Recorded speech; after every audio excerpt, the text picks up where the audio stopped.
abaswa bakapondo babonwa nguwe ewabaleka nokutsinya komnyamane waphuma waphambana nelanga lisayokuchinga wathi malanga sikothe kade sikothela emafini wayekhohlemisela ngeholweni konomthahelo lapho wafika wahloma khona impande zakoNdebele ngathi ngiyayibona ipurnaga yekhethu ivunule isikhethu iphethe umkhondo ijame esiqongolweni sendaba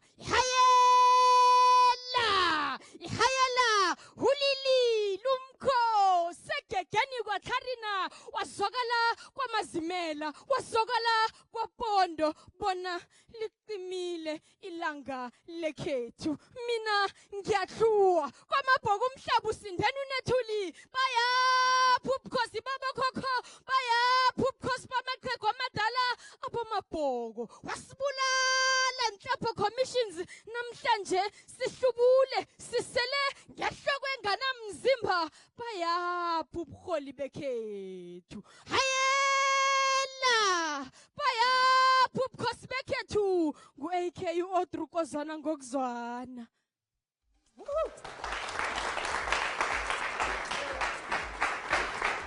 I want to know, Paul, is it safe to say that the Ndebele tradition is in safe hands of our poet, Audrey Kozwana? Oh, absolutely. Umrazana uyishaye yazwakala uyenzeka mnandi kakhulu wena Nicolette. Definitely. Really do medisa ki on a daily Thetha on SABC1. Nakalibitsa ke na Nicolette wa gamashile garabe ya kwa Bushbuck Rich Mapulaneng. Let's talk a little bit about traditional leadership. Now we know that in pre-colonial times they used to perform a variety of functions. Then go tlhokomediwa leloko la bona.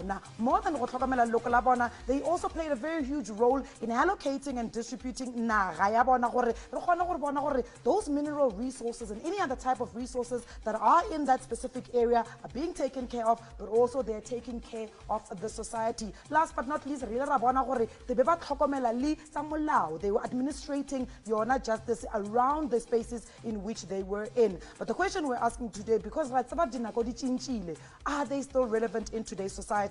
Will they be able to fuse and allocate with the democracy of South Africa? And that's the question our traditional leaders